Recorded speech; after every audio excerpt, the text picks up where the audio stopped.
طيب، بسم الله والحمد لله والصلاه والسلام على رسول الله. اللهم صل وسلم وبارك على سيدنا محمد. معاكم صابر. في الفيديو اللي فات اتكلمنا عن ريفربود، خدنا لحظه زور كده عنها، بدنا نتكلم عن حبه حاجات بسيطه فيها قوي، بدنا نعرف بتعمل ايه فايدتها، نقدر نستخدمها في ايه وهكذا، ولكن ما غطيناش اي حاجه خالص وما اتكلمناش في اي حاجه. تمام. وفي الفيديو ده في حاجات كتير هتقال انت مش هتبقى فاهمها، وده عادي خالص خالص خالص. البلاي ليست دي هغطي لك فيها كل حاجه، تاكد ان انت هتخرج منها ان شاء الله فاهم اللي انت عايزه واللي انت هتحتاجه واللي انت هتبقى محتاج ان انت تفهمه يعني. تمام. ففي حاجات كتير هتقال مش هتبقى فاهمها، عادي خالص، سيبها ورا ظهرك، هتقال في الفيديوهات الجايه، كل حاجه هتتغطى ان شاء الله. طيب، هروح على البراوزر عادي. تخيل ان احنا مش عارفين حاجه دلوقتي خالص وعايزين نروح على المصدر الرسمي بتاع ريفربود، نبدا نتعلم منه ونفهم منه ونشوف هم قايلين ايه. تمام. دايما دايما دايما اكتر ناس فاهمين الحاجه الناس اللي عملوها. يعني على سبيل المثال، انت عايز تتعلم ريفربود وعايز تفهم ريفربود، روح للناس اللي عملوا ريفربود ذات نفسهم وافهم منهم الحاجه دي هم عملوها ليه وعملوها ازاي وهكذا. تمام. طيب، هاجي في السيرش هنا هكتب ريفربود بالشكل ده. كتبت ريفربود، اول ريزلت طلعت لي وهي الموقع الرسمي بتاعهم ريفربود دوت ديف. تمام. هخش على جيت ستارتد دي، وانا مش مهتم بالحاجات دي كلها، تقدر تبص عليها، ولكن انا عايز اروح على السكشن اللي احنا مهتمين بيه وهو الكونسبتس ده. تمام. طيب، في الكونسبت ده هتلاقي في حاجات كتير قوي. اول حاجه تهمني وهي البروفايدرز اللي احنا قلنا هنتكلم عليها وهنغطيها في الفيديو ده. انا عايزك تاخد الموضوع بسلاسه وببساطه، الموضوع مش معقد، موضوع عبيط جدا جدا جدا جدا. زي ما قلت لك في حاجات كتير هتقال انت مش هتبقى فاهمها، تاخد يعني عادي سكيب ولا في اي حاجه، وهتتقال في الفيديوهات الجايه. طيب، تعال نبص على البروفايدر ده ونفهم ايه هو البروفايدر. بيقول لك البروفايدر ده هو the most important بارت اوف ريفربود ابلكيشن. طيب، البروفايدر هو اهم حاجه موجوده في ريفربود، وهي الحاجه اللي مبني عليها باقي الحاجات اللي احنا هنحتاج ان احنا نستخدمها ونتعامل معاها. ما علينا. بيقول لك البروفايدر ده هو مجرد اوبجكت. تمام. البروفايدر از ان اوبجكت ذات انكابسوليت ا بيس اوف ستيت. تمام. البروفايدر ده هو اوبجكت، الاوبجكت ده عنده حاجه معينه تسمى ستيت، نقدر نقول عنده داتا معينه. تقدر ان انت تروح للبروفايدر ده تخبط عليه وتقول له يا باشمهندس انا عايز الداتا او عايز الستيت بتاعتك. بس تخيل ان هو بوكس او كونتينر، بوكس كده فيه قيمه معينه، انت تقدر تروح للبوكس ده تقول له يا بوكس انا عايز القيمه، فيديك القيمه وشكرا، لا اكثر ولا اقل. يعني البوكس ده فيه قيمه معينه، تقدر تروح تجيب القيمه دي وتستخدمها تعرضها وهكذا. ولكن الموضوع هنا عامل زي الريد اونلي. على سبيل المثال، انا رايح للبوكس ده عشان اجيب الداتا منه او اجيب القيمه اللي هو شايلها، انا ما اقدرش اتحكم في الداتا دي، ما اقدرش ان انا اغيرها، ما اقدرش ان انا العب فيها، انا مجرد بروح اقراها لا اكثر ولا اقل.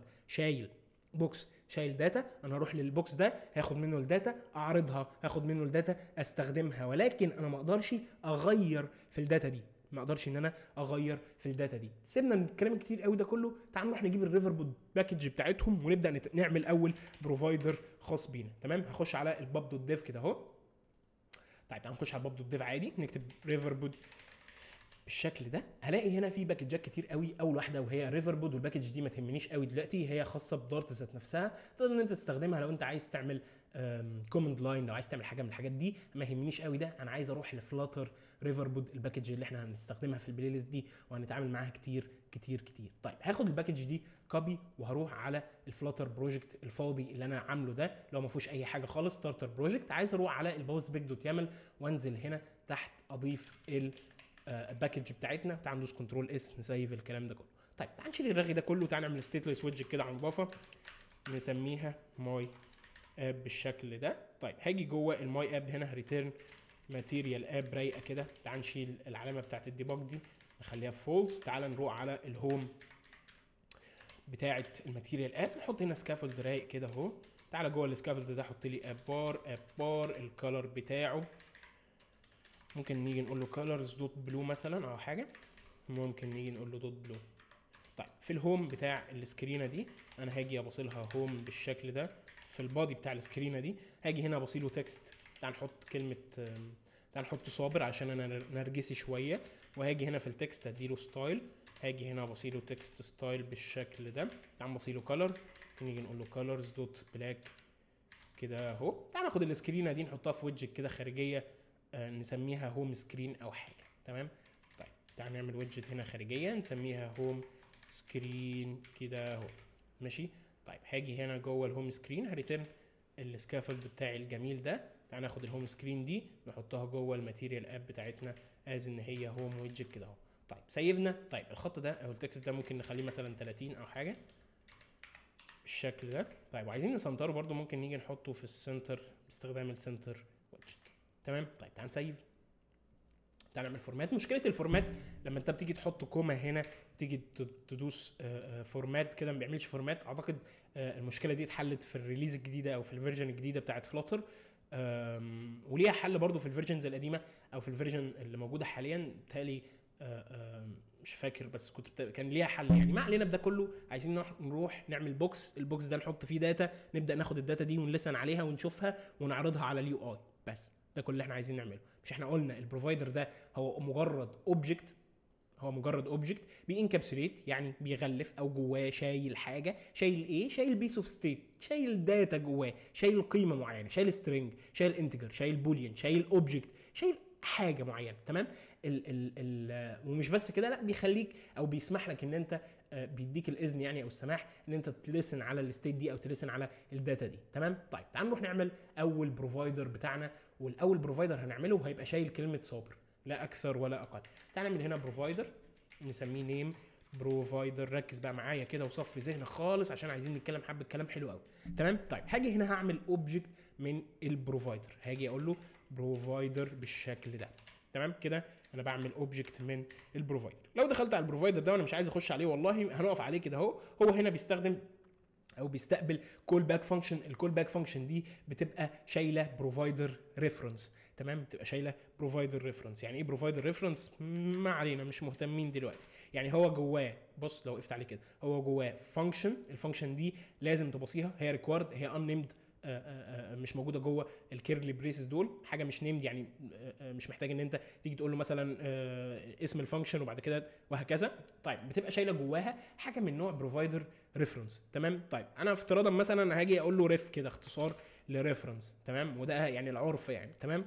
طيب هنا هاجي جوه البروفايدر ده، احنا قلنا البروفايدر ده هو مجرد بوكس. هاجي جوه البوكس هنا هرجع الحاجه او القيمه بتاعتي او الداتا اللي هو شايلها او الستيت اللي هو شايلها او الحاجه اللي هو شايلها. البروفايدر ده بوكس جواه داتا، هاجي ارجع الداتا دي زي مثلا هي اسم صابر. بس كده انا عملت بروفايدر بمنتهى السهوله بمنتهى البساطه، مفيش اي تعقيدات مفيش اي حاجه خالص. البروفايدر ده مجرد ايه؟ مجرد بوكس. البوكس ده جواه داتا، انا بروح اخبط عليه كده واستاذنه واقول له بعد اذنك بعد اذنك اديني القيمه بتاعتك. طب هل انا اقدر اتحكم في القيمه دي؟ هل انا اقدر ان انا اغير كلمه صابر دي؟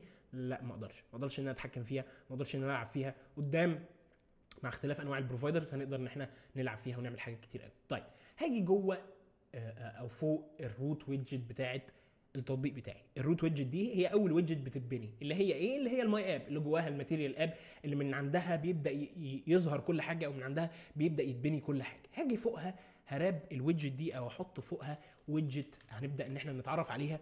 ومش مهم ان انت تتعرف عليها دلوقتي، زي ما قلت لك هنبدا نتعرف على الحاجات دي في الفيديوهات الجايه، وهي البروفايدر سكوب. طب ايه البروفايدر سكوب؟ ما علينا دلوقتي، اديك لحظه ظهور كده صغيره. حاجه بتمنتين ستيتس كتير بس يلا بس الفيديو الجاي او الفيديوهات الجايه نبدا نتكلم عليها. ما علينا. تعالى على السكرينه بتاعت الهوم سكرين دي. انا عايز اروح للبروفايدر ده، للنيم بروفايدر ده، اخد منه القيمه دي. هعمل كده ازاي؟ لازم اخبط عليه الاول، او لازم اقول للبروفايدر ده يا بروفايدر انا مهتم بالحاجه اللي انت بتقدمها، انا مهتم بالداتا بتاعتك، او انا مهتم بالقيمه اللي انت شايلها. مبدئيا الستيتلس ويدجت دي ما تنفعنيش، لازم نحول الويدجت دي او الستيتلس ويدجت دي لحاجه اسمها كونسيومر ويدجت. والويدجت دي هي موجوده جوه الباكج بتاعت ريفربوت. طب ايه الكونسيومر ويدجت دي؟ مش عايزك تعرف عنها حاجه دلوقتي خالص. تمام. كل اللي انا عايزك تعرفه ان هي ويدجت موجوده جوه ريفربوت. بتعمل ايه؟ مالناش علاقه. طيب هاجي البيلد هنا زعلان قوي، بيقول لي هنا ايه؟ بيقول لي الفانكشن دي هي مش اوفر رايد صالحه ان انت تستخدمها او ان انت تعملها بالشكل ده، لان انا بستقبل حاجتين. بستقبل بيلد كونتكست، ماشي، بستقبل بيلد كونتكست، وبستقبل جنبه حاجه من نوع ويدجت ريف. تقول لي ايه ده؟ هو البيلد اتغيرت ليه؟ اقول لك الاول كانت الويدجت دي الهوم سكرين دي بتكستند من ستيتلس ويدجت. تمام. طيب دلوقتي بقت تكستند من كونسيومر ويدجت، شكل البيلد ميثود اتغير، شكل البيلد ميثود مش ثابت ما بين الاثنين، لا هنا بقى ببدا ان انا ازود حاجه جنبها كده وبقول ان هي من نوع ويدجت ريف، وممكن نيجي نقول له ريف اختصار لكلمه ريفرنس يعني. طيب ايه الريف ده بقى؟ ده اللي يهمني ان انا اتكلم عنه كده ونبدا نستفيد فيه. انا ملاحظ ان هنا في حاجه برضو انت كاتبها ريف، ولكن انا شايف ان هي هنا من نوع بروفايدر ريف او بروفايدر ريفرنس، يعني مش من نوع ويدجت ريفرنس. ايه الفرق ما بينهم؟ ويعني ايه ريف اصلا؟ وبيعمل ايه؟ وايه دوره في الحياه عموما؟ طيب الريفرنس هو الطريقه اللي انت هتستخدمها، او هو الجيت اللي انت هتروح لها عشان تبدا توصل للبروفايدر وتتعامل معاه. تاني الريفرنس ده هو الحاجه اللي انت بتستخدمها عشان تروح للنيم بروفايدر ده عشان تبدا تاخد منه السترنج اللي هو اسمه صابر. مش انت بتلسن عليه، مش انت بتروح مكتوب هنا في الدوكيومنتيشنز بتاعتهم ايه؟ مكتوب بيقول لك البروفايدر از ان اوبجكت ذات انكابسوليتس ا بيس اوف ستيت اند allow listening to that state. انت هتلسن على الستيت دي. طب انا هلسن على الستيت دي او الداتا دي ازاي؟ عن طريق الريفرنس ده، عن طريق الريفرنس ده، الويدجت ريفرنس ده. طب ايه الفرق بقى ما بين الويدجت ريفرنس ده وما بين البروفايدر ريفرنس ده؟ ما هنا ده من نوعه بروفايدر ريفرنس. اقول لك ببساطه والله هنا انا عايز هنا اروح للبروفايدر اللي هو اللي اسمه نيم بروفايدر ده عشان ابدا اتعامل معاه. نفس الكلام هنا، انا اقدر هنا جوه البروفايدر ده اروح لبروفايدر تاني عشان اتعامل معاه برضه. دي طريقه تستخدمها ودي طريقه تستخدمها. ايه الفرق ما بينهم؟ او ليه ده من نوع ويدجت ريف وده ليه من نوع بروفايدر ريف؟ هنعرف كمان شويه. ما علينا، عايزين نروح نتعامل مع البروفايدر ده اللي هو النيم بروفايدر عشان نبدا ناخد منه السترنج اليتيم اللي مبهدلنا ده. هاجي هنا هعمل فاينل نيم بالشكل ده، تمام؟ هاجي اعمل نيم بالشكل ده. طيب انا عايز اروح للبروفايدر. قلنا هنروح للبروفايدر ازاي؟ عن طريق الريفرنس ده. فانا هاجي اقول له يا ريفرنس انا عايز اواتش. واتش دي بتعمل ايه؟ مالكش دعوه، هي مجرد حاجه انت هتستخدمها او فانكشن انت هتستخدمها او هتبصلها النيم بروفايدر ده عشان تبدا ترجع لك النيم ده اللي موجود جوه البروفايدر او اللي موجود جوه البوكس. تمام؟ يعني انا بروح للريفرنس بقول له يا ريفرنس انا عايزك تواتش، انا عايزك تتابع، او انا عايزك ايه تروح للبروفايدر ده تبدا تجيب لي اللي موجود جواه، او تبدا تجيب لي الداتا او القيمه او الستيت بتاعته. طيب هاخد النيم ده من هنا اهو واروح راح حاطه مكان التكست ده او مكان كلمه صابر اللي كانت موجوده دي، وعايز ادوس كنترول اس واعمل ريستارت واقول لك ليه هنعمل ريستارت. طيب الابلكيشن فصل، الحمد لله على كل شيء.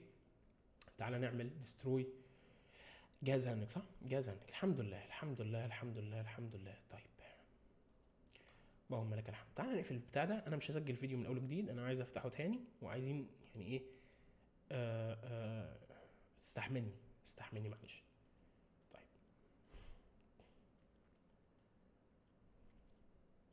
بسم الله. بوقف الفيديو، تعالى نوقف الفيديو سيكا ونرجع تاني. طيب هو انا دوست كده وراح عامل رن دوست تاني. طيب هو هنا بيبيلد. طيب هو عمل بيلد وراح جاب كلمه صابر دي من البروفايدر وراح رايح عارضها جوه التكست. طب انا عايز اغير كلمه صابر دي مثلا لسمير بالشكل ده وعايز اسيف. ما عملش حاجه، لازم اروح اعمل ريستارت. لازم اروح اعمل ريستارت. عايزين نتكلم عن المشكله دي الفيديو الجاي. تعال نقول لك سبب المشكله او نقول لك المشكله ذات نفسها ونبدا نتكلم عليها بعدين عشان عايزك تبقى ايه واخد بالك، ولا بلاش. طيب هو انا بص هروح اعمل لوج هنا، يعني انا عايزك اروح اعمل لوج هنا اهو. هاجي هلوج وهاجي اقول له والله حصل بيلد مثلا للماي اب، ماشي؟ حصل بيلد هنا، بيلد الويدجت دي اتبنت من اول وجديد، مش انا لما بدوس كنترول اس بيبدا ان هو يعمل ريبيلد. تمام؟ وهاجي هنا هعمل لوج برده للهوم سكرين، ماشي بالشكل ده. طيب وعايز اروح على كلمه سمير دي اغيرها مثلا لاحمد. لما ادوس كنترول اس المفروض ايه اللي هيحصل؟ المفروض ان انا هسيف، فبالتالي الماي اب دي هتروح يحصل لها ريبيلد من اول وجديد، فبالتالي الهوم سكرين دي هيروح يحصل لها ريبيلد من اول وجديد، فاللوج دي هتتنفذ واللوج دي هتتنفذ. والمفروض ان كلمه احمد دي هي المفروض كانت سمير، المفروض ان هي تتغير لاحمد واشوفها على اليو اي. طب تعالى ندوس كنترول اس، ما حصلش اي حاجه. لازم اروح اعمل ريستارت من اول وجديد، لازم الابلكيشن يرن من اول وجديد. دي مشكله نبدا نتعرف عليها ونعرف سببها، بس انا مش هقول لك عليها دلوقتي. تمام؟ طيب انا عايز اشيل ده، اشيل اللوجايه دي واشيل اللوجايه دي. تمام؟ طيب دلوقتي انا عملت ايه؟ اول حاجه رحت عملت البوكس بتاعي اللي هو البروفايدر ده، قلت له يا بروفايدر انا هحط لك قيمه جواك ثابته مش هتتغير. القيمه دي وهي كلمه احمد. انا احمد دي انا ما اقدرش ان انا اغيرها، ما اقدرش ان انا العب فيها، ما اقدرش ان انا اتحكم فيها. يعني ما اقدرش اروح اعمل زرار هنا مثلا، الزرار ده لما اليوزر عليه الاسم يدوس عليه اسم احمد ده يتغير لمحمد. لا ما يقدرش ان انا اغير القيمه دي لانها ثابته مش هتتغير. وعملت ويدجت، بدل ما كانت الويدجت بتكستند من نوع الويدجت العاديه اللي هي ستيتلس ويدجت، لا خليتها كونسيومر ويدجت وهنتكلم عنها في الفيديوهات الجايه. وزعل البيلد ميثود، زعلت وقالت لا والله ده انا ما بستقبلش بيلد كونتكست بس، لا ده انا بستقبل كونتكست وبستقبل ريفرنس او ويدجت ريف. تمام. طيب عايزين نتكلم عن حاجه كمان بسيطه قوي، يعني مش عايزك نحرق فيها. مثلا ممكن نيجي نعمل بروفايدر تاني. تعال نعمل بروفايدر تاني مثلا، زي مثلا ان احمد ده عمره 20 سنه، ماشي، عمره 20 سنه. انا هعمل هنا مثلا ايج بروفايدر بالشكل ده، ايج بروفايدر بالشكل ده، وهاجي هنا اقول له يا بروفايدر، هعمل بروفايدر جديد. طيب البروفايدر الجديد ده انا ما دوستش بيساوي صح، تعال نعمل بلس او تعال نعمل ماينس ونكبر دي كده اهو. بالمناسبه انا اشتريت ماوس جديد فهتلاقي الزوم شغال حلو. طيب هاجي هنا هعمل ريفرنس وهبدا ان انا ارجع قيمه جديده. طيب عايزين نبدا يعني نبص لحاجه مهمه قوي، وهي نوع الداتا اللي بيرجع هنا. نوع الداتا اللي بيرجع هنا هو سترينج صح، فانا ممكن ان انا احدد الداتا دي او احدد نوعها دي على طول، وابدا ان انا ابصيله هنا بعد كلمه بروفايدر، هبدا ان انا ابصيله ان الداتا دي نوعها سترينج، نوع الحاجه. ودي من الجود براكتس او من الحاجات اللي انت بيست براكتس ان انت تعملها، ان هو انت عندك تايب، انت عارف التايب ده ايه، ابدا ان انت حدده، ابدا ان انت حدده. نفس الكلام هنا، دي هترجع انتجر مثلا او دبل حسب النوع ده، نوع الريتيرن يعني ايه. ممكن مثلا نرجع 20 سنه او 23 سنه على سبيل المثال. تمام. طيب انا عايز اجي جوه النيم بروفايدر ده، عايز ابدا ان انا اكسس الايدج بروفايدر واخد منه القيمه بتاعته الزقها جنب كلمه احمد. تاني انا عايز اعمل ايه؟ انا عايز اروح على النيم بروفايدر، عايز اروح على الايدج بروفايدر، اجي جوه النيم بروفايدر هنا اعمل فاينل مثلا، ممكن نيجي نقول له ايدج. عايز اروح على الايدج بروفايدر ده وابدا ان انا اخد القيمه بتاعته اللي هي جواه، اللي جوه البوكس، اللي جوه الكونتينر ده. طب هعمل كده ازاي؟